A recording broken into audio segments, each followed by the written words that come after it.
Hi, Rob Montgomery here in the Smart Film School, where I want to take you behind the scenes into the Insta360 camera experience, an action cam that has two lenses to record a 360 video bubble that you can attach to action mounts.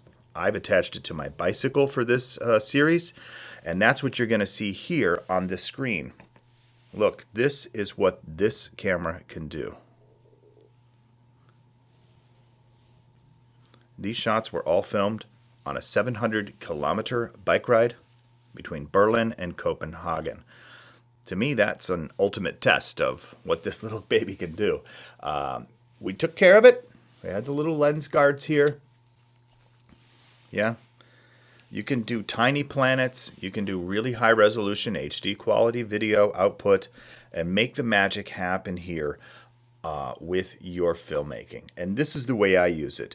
I use it as a special camera, a special effects camera to give me some magic shots for my documentary and mobile journalism, my main storytelling. And that's the point. That's what you can do with this camera. And you can see I can get that footage right into an app like LumaFusion quite easily. I can even edit 360 videos in this app. That's what we're going to go through as I review this and give you a quick start tutorial from the Smart Film School. My name's Rob Montgomery.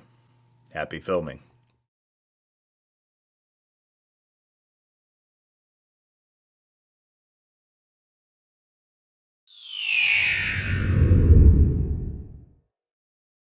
So let's look a little bit closer at how I used this action camera to make daily filming on a 21-day journey on a bicycle. One of the things is the bicycle. So mounting the camera to the bicycle, here's the rig that I designed. It uses the selfie stick that you can get as an accessory for this Insta360 camera. It's called the Invisi selfie stick.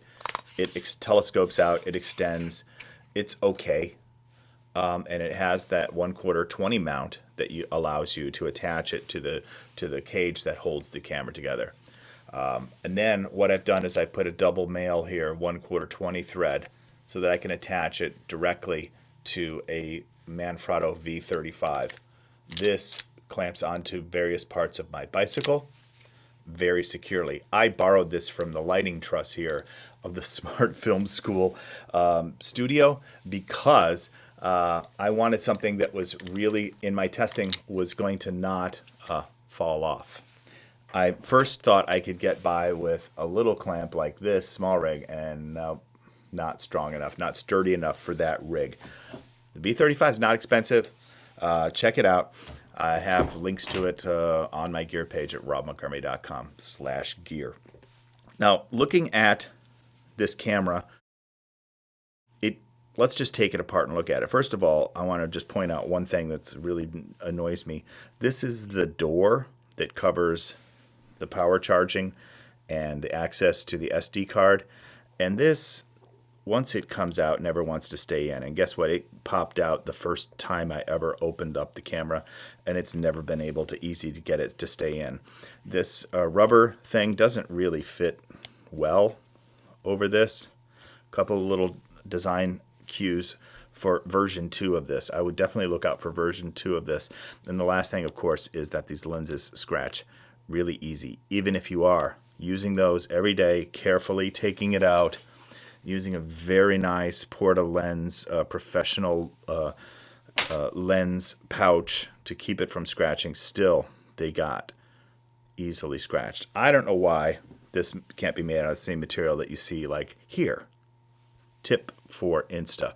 That's what we need, is things that don't break. This plastic thing is my last complaint, really, because once you get into the software side of things, this camera and its faults are kind of easily forgiven, or at least understood.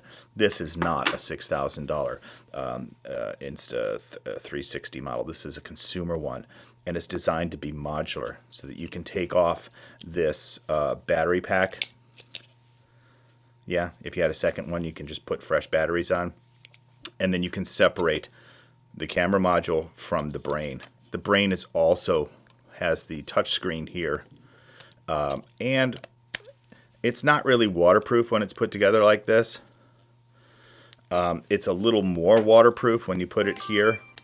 I'll just say water resistant. I really don't think it's that waterproof. Anyhow, we'll just take that off for now. The chip that I use, 64 gigabyte extreme SanDisk. The A2 level, had no problems with it. You need a lot of storage, but you don't want to record long shots. Basically, the clips that we're going to record in video mode are going to be between 6 and 60 seconds. That's the sweet spot for getting usable footage that you then edit with the app to produce amazing type of magic videos that I just showed you. So with the touchscreen, you have time-lapse mode, standard camera, a video camera, and a standard camera. When you swipe from the edge, you'll get more manual controls here for exposure values, ISO, and so on. Your typical high-end settings for pros who like to manually control everything. We are control freaks, aren't we? Here are even more settings for using the app, the settings, the default settings. Your resolution we'll show you in a second. You can put AirPods on this. It doesn't work that well, at least the version of the software when I tried it did not work that great. So I would not use this for an audio camera. This is just for pictures. For audio, we're gonna manage that separately. And then if you swipe over from the left here, you get a preview of your shots that you've recorded, so you can kind of see. It's just a lot easier when you're actually in the app, once you've transferred the videos over to the app to work with them.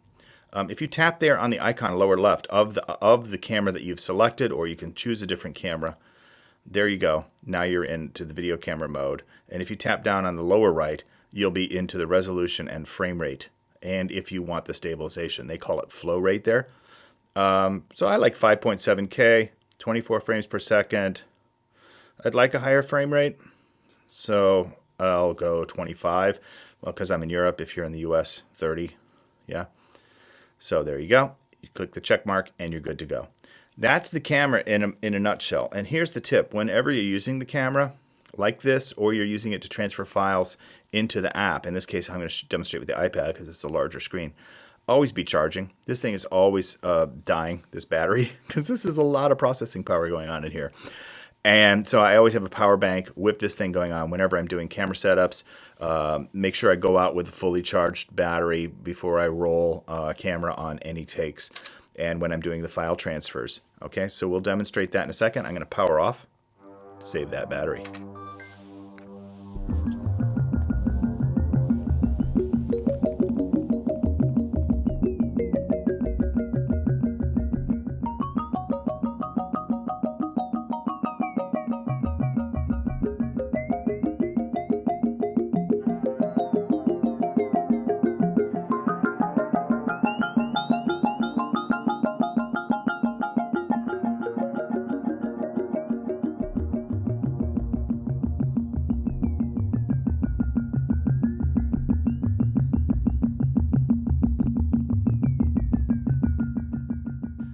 Okay, so getting the footage out of the camera. Again, you're going to film shots 6 to 60 seconds. I've shown you how you can attach it to the bicycle, or at least how I did.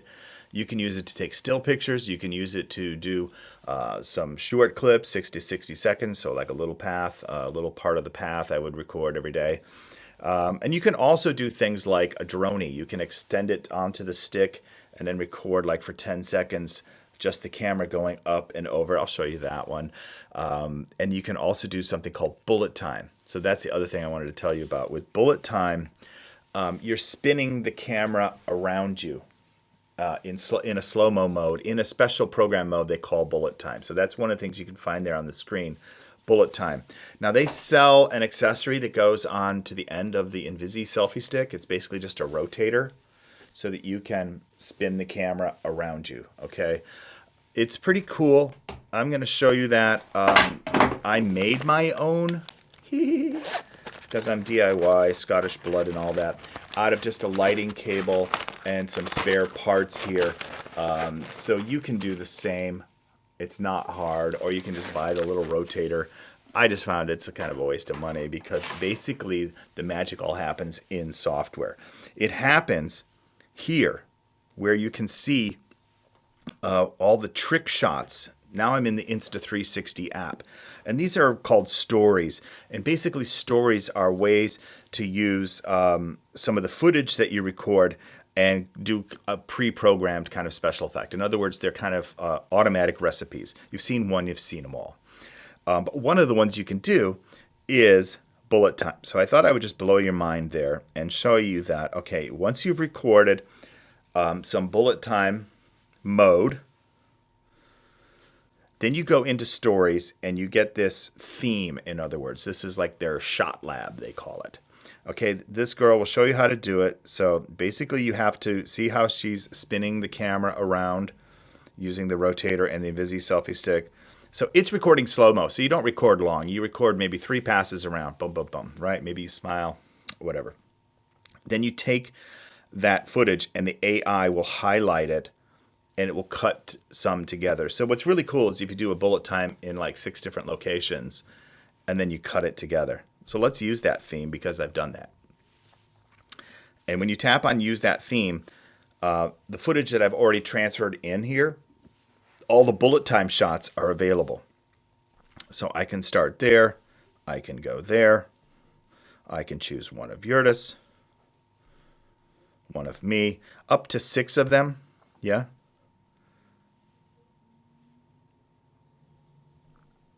And then tap to check mark. So I've selected 6 of those bullet times, and here they come.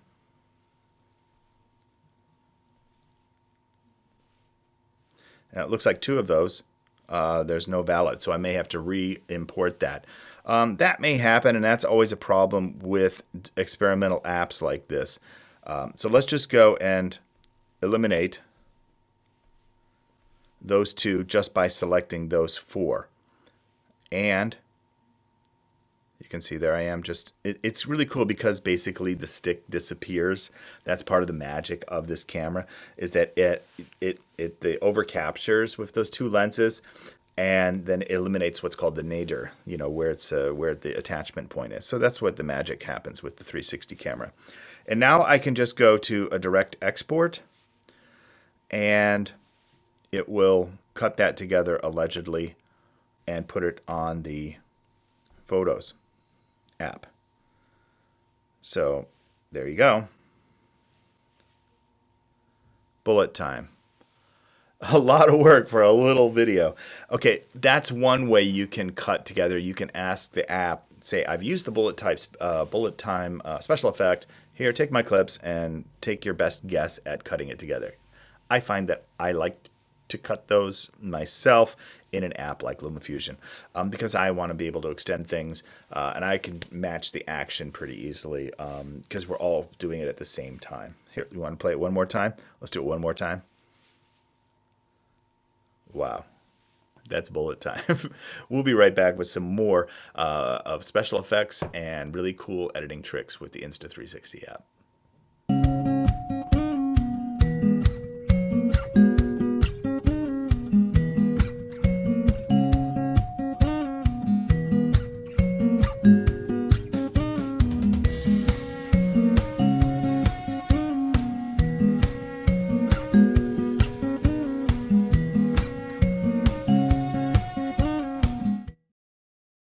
So you explore this stories section of the app because you're really going to like what this little camera can do for you.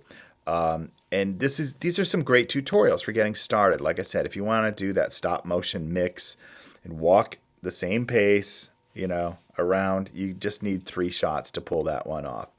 And you just tap through these tutorials.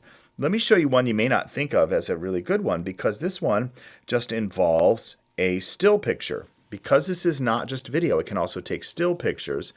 You can take a still picture and turn it into video. Now this is called spin view. So spin view right here on the bottom. There's the tutorial. They tell you it's best if you shoot in a particular way. You hold it at the right angle here, and then you select the clip using that theme. That's what we're going to do now. And again, it will look through the library of clips that I've already imported. I'm going to show you that next, don't worry. And then you can select one to animate. Let's choose one of these. Here we are on a bridge. on the second day of the bike tour. And I'm just going to tap on the aspect ratio here to show you that you can do that. That's up here. That's this button right here. So if we wanted it for Insta, maybe we'll go square. And then these little icons will, again, use AI and give you an animation of that 360 video, photo bubble and animate it into video. So this is cool. We're on this bridge over the river. I kind of like that one. Let's see, does it come back down to us? I'm holding on the selfie stick. I used the timer, or I used the app on the phone to control it, the shutter. So it's just kind of magical. So there's just flipping, and there we are. Maybe that's the one, but maybe I want that to be standard video after all. It's no big deal. It's up to you. It's a creative choice. This is a creative medium. When you're done taking your photo and animating it to video, you just go to direct export again, and this will be really quick, maybe just 5-10 seconds. Again, I'm just using an iPad Pro version 1, I think from 2016 or something like that. Not the most powerful chips. So your mileage will probably be a lot faster. But anyways, it does take time to work with this media because there's a lot of math going on here. And then we can exit that edit. So do explore the stories section of the Insta360 app. Forget about all this stuff at the top. I never go up there. You don't need any of that. There's all this badges and all kinds of distractions. The two areas I go into are stories and albums. And albums are where you get your clips copied over. So let's do that in the next segment. Okay, to transfer our footage from our Insta360 camera, I'm going to tap, turn it on. Again, I recommend attaching USB-C power to this thing so that you get all of your files transferred over without the battery dying. Okay, I got a fully charged battery. I should be okay.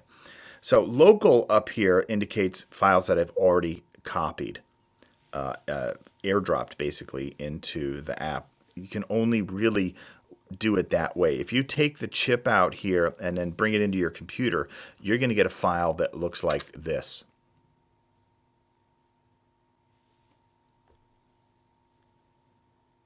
Now I'm showing you what the raw camera files look like. They are circular images from each of these lenses. And basically they're also spherical when they're stitched together. So they become a ball. Basically, when they're stitched together, basically you are inside of a video ball and you can reframe the shots. That's what's the magic part of this camera. Okay, to get your shots from here to there, you've got to connect it. So we have to get this into a mode where it generates a Wi-Fi signal that your device can attach to and then do the file transfer. So let's do that by tapping on the camera. And it'll say, would you like to connect that camera? Yes, the camera's on. And when you do the first time setup, you will be able to name your 1R, there's the name of mine, find the name of your 1R. If you've got more than one, you've got to find the one with the right name. And you may have to tap it once or twice, or you may have to go manual connection. But once you start to see this, now we're looking at the all mode. That's the all mode. Let's go to the camera mode. And now we're looking at just material that's on this device. And here we can multi-select. So here's the multi-select button. And we can take some of these pictures. Like there's a picture. We can take a video. There's a video. And I can select as many as I want. Now, if you select a lot, it's just going to really take a long time to do it. So let's just stop with those two images. And then look down here with the arrow, the circle pointing down. That will initiate the download. If you look at the screen right now, it's saying downloading camera files, 28, 38, 40 of 520 megabytes. So these files get big. The transfer times can be long. Again, what I will do is I will typically shoot maybe 10 to 12 short scenes when I'm on that day, each day. So I'm looking for some moment each day so that it's not so repetitive, even though you're doing the same thing 21 days in a row. Something's happening different each day. And we kind of focus on that. Or we use that footage to kind of bring you through moments to connect to things that are happening different each day. Like, well, it rains, or it gets really hot, or there's an injury, or something breaks, or you meet somebody interesting, or you see something interesting. So these shots become connective tissue for a really long project, like this story, the Berlin to Copenhagen trail. Okay, now I've stalled just about long enough. All those shots are now in the local queue. So now we can turn off the camera. It'll give us that audible, and we don't need it anymore. Now we're just going to be working with the shots, and we're going to be working with, it'll tell me I've already downloaded those, a couple of those. That's fine. We can confirm. Let's look at this first clip that has just been imported. When you first open it up, it may open it up in a vertical format like this. Just one tap on the screen there. And then again, you can change that aspect ratio. You can see right there, this lens scratch had already created some blur. That's why you do not want scratchy lenses. Here I am hand holding it, but you see that the stick goes away. No, I'm not hand holding it. It's actually connected. I just counted in there. That's what I was doing. I was synchronizing here with this microphone. I don't know if you can see that microphone there. I also had attached a microphone to the bike, so I was going to sound sync to the shot. Okay, so I've got that audio file on a little recorder. Okay, so this is just looking at the footage, raw footage that comes in. And you can see you can just swipe around and look through that video bubble, and you can start to work on it. The first thing that I'll do is I'm going to look at the total length of that. This is going about 52 seconds. So it's right at the edge of that 6 to 60. And so I want to trim this. I'm going to swipe through my tools. You see all your tools are up here. I'm really, in this app, I'm only interested in trimming and reframing. So I'm going to trim. I'm going to get to the good part here. Let's see where we're biking. Okay, so I can start my shot there, and then I just swipe over. Nope. There I am turning it off. Okay. And check mark. Now I've got something about 7 seconds long. That's more usable. And now if I want to, with this clip, there are a number of ways that I can change the framings, and I can even use AI. And we'll start with that in the next episode.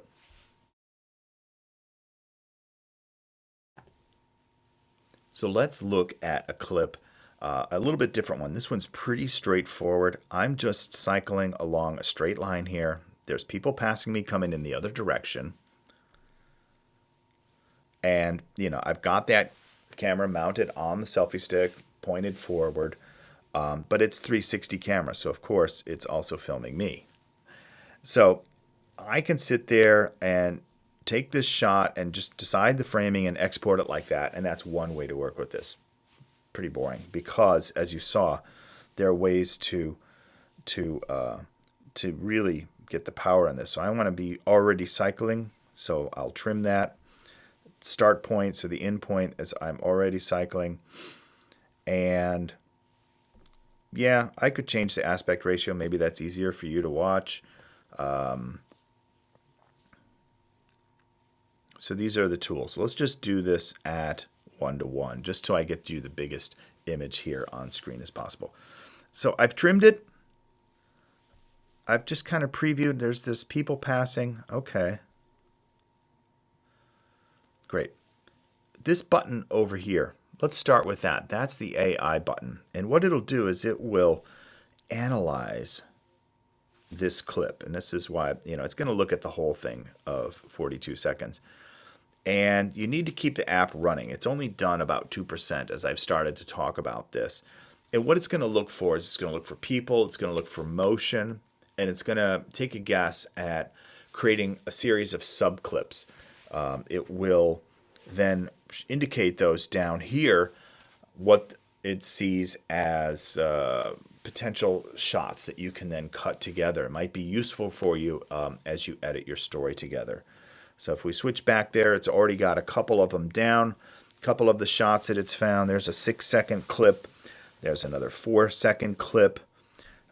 We should see where, yes, there's the people coming by. It will detect that, and it will actually then do what would look like a camera move, but it's really just a reframing, a pan and scan within that video bubble. That's the concept here, and that's what's really cool. We're at about 16% of the clips that it has identified. I thought this was the way to use, the right way to use this app. It's like, oh, let's use the AI and let it automatically select. And it can be useful if you're just beginning doing some video editing to get a handle on working from small clips and cutting sequences together. It does take practice. And this is now 25%. I'll tell you what, we're going to dip to black and come back when it's done.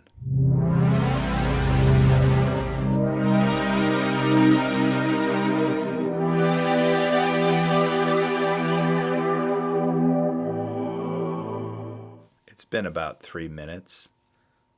We're at 96%. So I think you'll see this clip of about 40 seconds. This is a time-consuming process. There is a lot of thinking going on with this computer. And now it's done, and it's prompting you to select.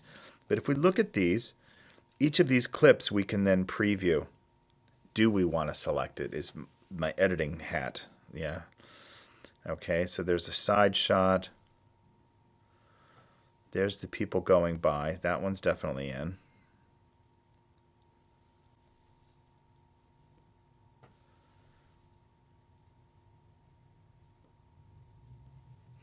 What I don't see is a decent shot of me. I don't know why. It doesn't like me. And it should have picked up my face in that 360 and given me a clip where you can see me. Okay, so there we are rolling down. See, it's always got me just out of frame. So the AI here, well, that might be usable, the last couple seconds of that one. So let's say those 3 clips might be usable out of that cut.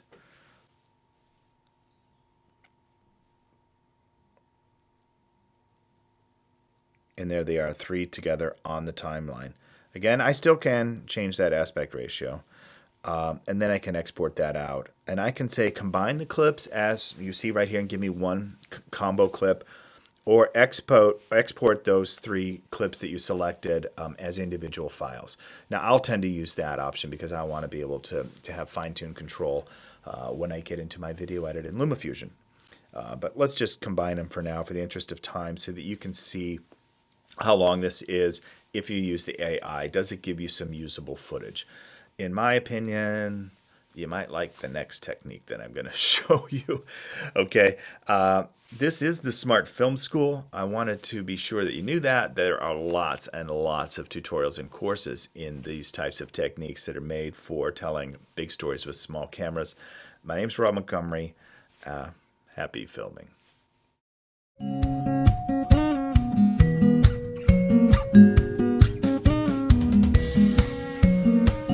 So let's look at a little different clip here and working with it a little bit differently. Of course, I'm going to start with my trim tool and get to just the good parts of this video. In this case, this is going to take place at the Brandenburg Gate, the start of our journey.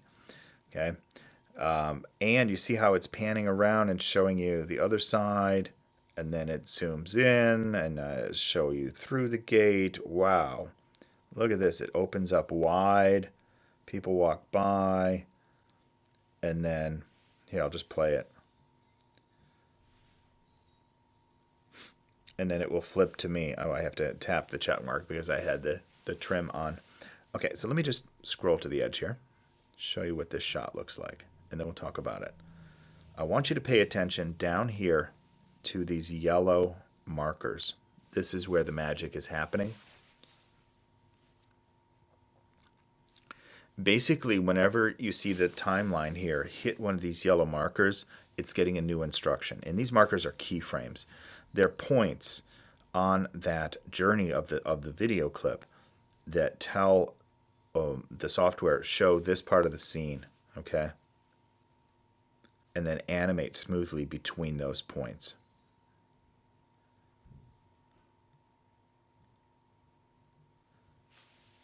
You can see there that on the back behind me is where I had mounted the camera. So I put it on the back of the bicycle, so it was right behind my head. And so that's how this shot looks different than some of the other ones, because I had used a different attachment point on the bicycle to do that. And then to do the framing here, it's pretty easy. I can show you this. Basically, I can just delete. Up here on the top, there's these 3 arrows, 3 dots. And if you go reset edits, I will clear them off. So now there's no little yellow dots down here. This is just a raw clip. Okay?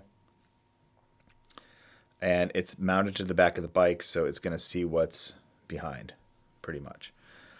Okay, let's scrub to a scene here. Let's figure out where's there's me getting ready to start. I'm on the bike. Okay, there's a glance. So right before the glance, let's figure out the framing here. I figured out the framing. If I tap the plus button, now suddenly I get more controls, and this is what you want to pay attention to. You decide, is that your opening, Tiny Planet, or do you want to come right behind my head, a little bit of mystery, and then open up to it? And you can even do tracking here, but I'll show that on a different clip. This is not going to work for this. So that's my first keyframe. Narrow, there. And now I play. And it'll just hold that framing.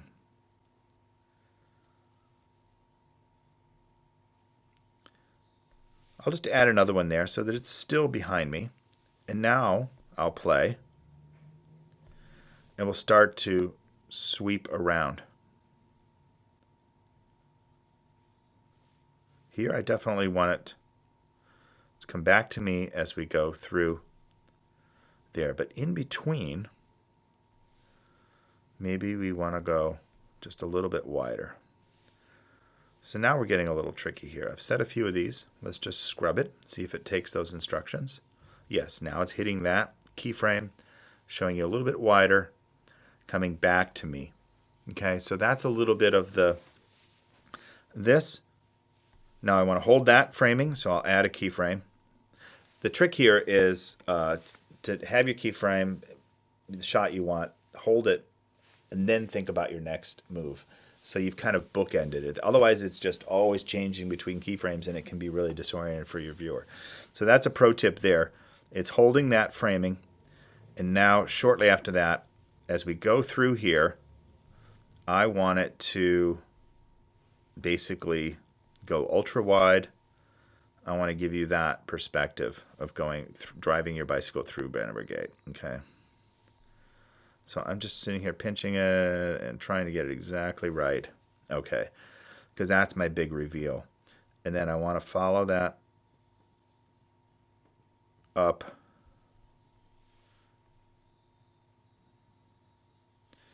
to there. So I'm just kind of fine tuning it. Now you're going through. You're going up with me. And now I'm going to hold that. And then I'm going to change. I added a new point.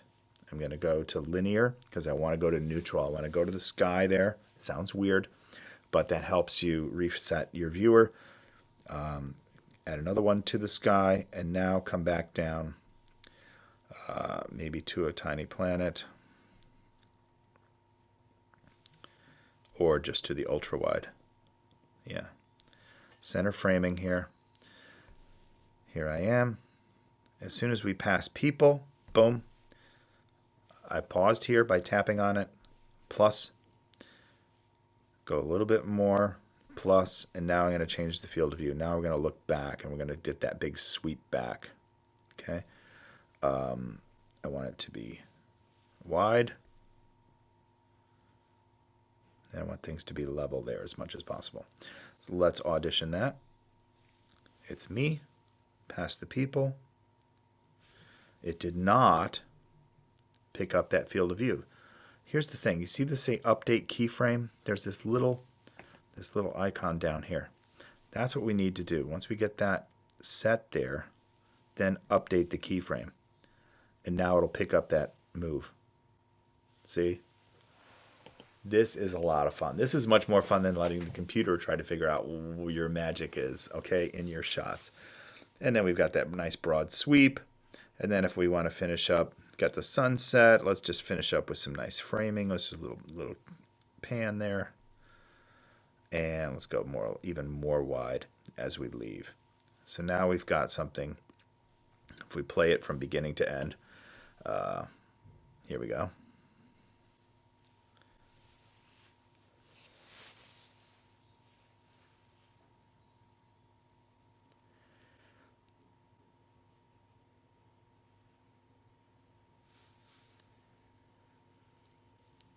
I think the director in me is looking at this and saying, probably from right here is the action. 2, 3, yes, introduce character, introduce the location and activity. Now we've got some magic. Got some silly thing on my hat. Okay, whatever. Nobody's perfect, right? And then here's that beautiful reveal up to the neutral. Coming back down. It gives me another cut point. When I take this clip out, I have a cut point. I can hold a graphic there, put in my Berlin to Copenhagen flying graphic. Let me show you that in the next episode. I'll show you how I'll take that piece of footage here. We'll export it out. We'll just go up here to the export button, and we'll just save it as reframed video. That's what that app is going to call that, reframed video. In other words, it's following my director's cues of what to show and when and how to get between the different framings. We'll pick up that clip and I'll bring it into LumaFusion. We'll show you how we can do some more magic with it. So here's the final lecture in this series of using the Insta360, the review using the extreme adventure filming of cycling between Berlin and Copenhagen. We've got a clip that we want to audition in the LumaFusion app. We've got it. Here's what it looks like. We know we're going to trim from this. We're going to take some pieces and we're going to hold on to that sky shot, and we're thinking we're going to drop in a logo animation. So without further ado, let's get into LumaFusion. Of course, I could have just exported directly from Insta360 into LumaFusion, but my standard workflow is always to teach people, save it to your Photos album. That way you can always find it, especially if you're not going to be using this app. Here is a project. You can see where I have this logo animation build. You can see it's on multiple layers. Each layer is a text overlay layer, and it has a different type of slide in size or zoom or grow effect. So that's what I want to put over that blue sky. Okay, so this was that promo video we started the series with, and you can see there's that clip that I'd used with a different edit. Okay, so let's start a new project. Or let's just duplicate this one, and just that way we won't mess anything up, and we'll be able to reuse that animation really easily. Okay, so we'll just call this test drive.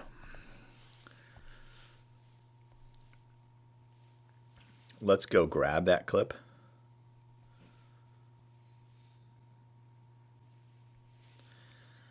And let's scrub on the in and outs here. There's my ending. The reason I chose the ending is I liked the people's shadows right there. Yeah. It's just a nice natural little ending point right there, the long shadows in the sunset. So this is kind of the hero shot. So let's get the hero. Yeah, let's pick it up from there. So it's going to be 19 seconds of that 37. So 19 seconds in 4 frames. If I double tap here, the whole thing will fit into there. Should be. Yeah, there it is. And, okay, so now I know from right here, boom. I'll just add a marker there so I can find that. Let's say CG, QCG. CG is computer graphics. This is old TV talk, so I use old TV because I was taught in the 80s how to do television. So that's QCG, and that's loose CG. So we want to be in and out here. This is the director, the technical director talk. Yeah, so that's that's where on the timeline we need to focus, right? If I scrub here, let's go pick up and multi-copy select and that animation and bring it over. It lived in the other. Oh, I've got it right here. So I've got it as a separate track project. See, I've got a blank clip down on the bottom, and then I built it on 5 tracks above. So if I do the multi-select, I think I actually have to take that blank clip with it as well to get it. Let's try it without first. Okay, haven't done this in a while. Let's figure that out. Okay, and then let's go to the clipboard and copy that. Hey, and then let's go to our project test drive. We're right there. Let's go to the clipboard. Oh, won't let me paste until I deselect. Now it will let me paste, and there they are right on top. Hey, it worked. The demo worked on the first try. So do I have them in the right spot? Nah, it doesn't look like it. Okay, so I need this to start earlier. So guess what? I'll just undo. And I think right here is probably where I need that build to start. So I'll just paste it there.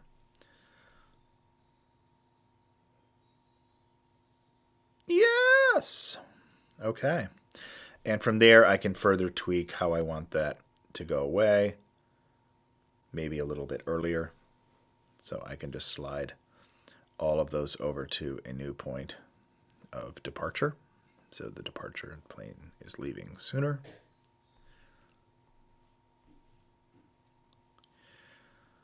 And voila, here's the movie magic, y'all. Right here from the Smart Film School in Berlin. We're going to cycle to Copenhagen. We're going to use that 360 camera to get there, and we're going to take you along for the journey. My name's Rob Montgomery. Happy filming. You can check out all of the shots that we made every day on that journey at robmontgomery.com. You'll find the blog post there. Just search for Berlin to Copenhagen.